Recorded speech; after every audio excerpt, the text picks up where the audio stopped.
Абылай хан өлер шағында Бұқар жырауға былай деген екен: Қытайдікі темір қамыт, орыстікі ағаш қамыт. Ұрпағым орысқа қарсы келмесін, заманда құтылуға болады.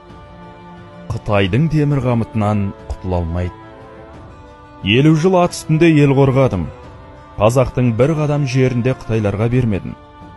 Ұрпағыма айтарым, шүршіттің құлығына алданып, қапыда қалып жүрмесін деген екен.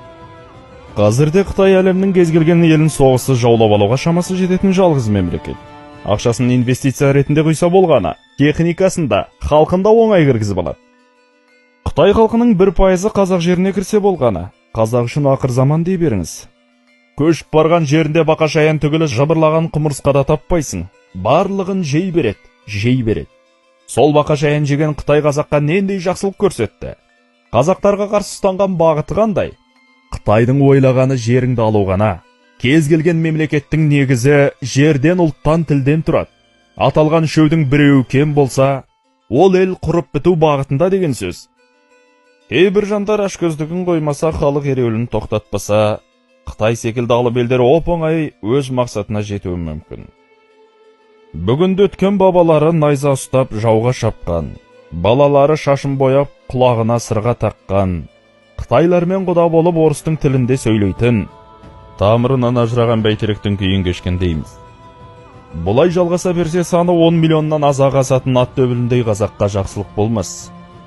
Қазақ құрып бітпеу үшін ұлттың санасы оянуы тиіс. Білімсіздікпен күресіп көрші.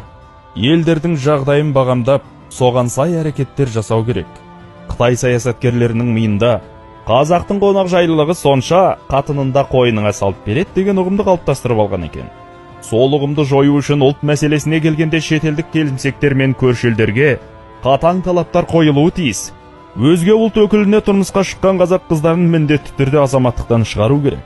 Араб елі осы тәртіп ұстанады. Сіз араб қызына үйленсеңіз де Арабияның азаматы бола алмайсыз. Және сіздің ұлдарыңыз да араб азаматы бола алмайды. Заң өз жұмысын атқарып жатыр деген осы. Айтқымыз келгені ел болам десең бесігіңді түзе, қызыңды өзге ұлтқа жәутеңдетпе. Ұлыңды ер азамат етіп тәрбиеле. Туылған әр баланы ұлтын сүюге үйрет. Келешек ұрпақ сонда ғана айдаһар мен аюға жәутеңдемей, көк бөрші қасқая қарсы тұрары анық.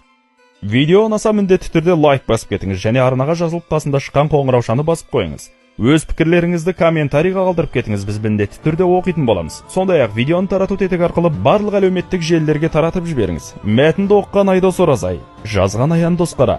Сіз үшін білген дұрыс.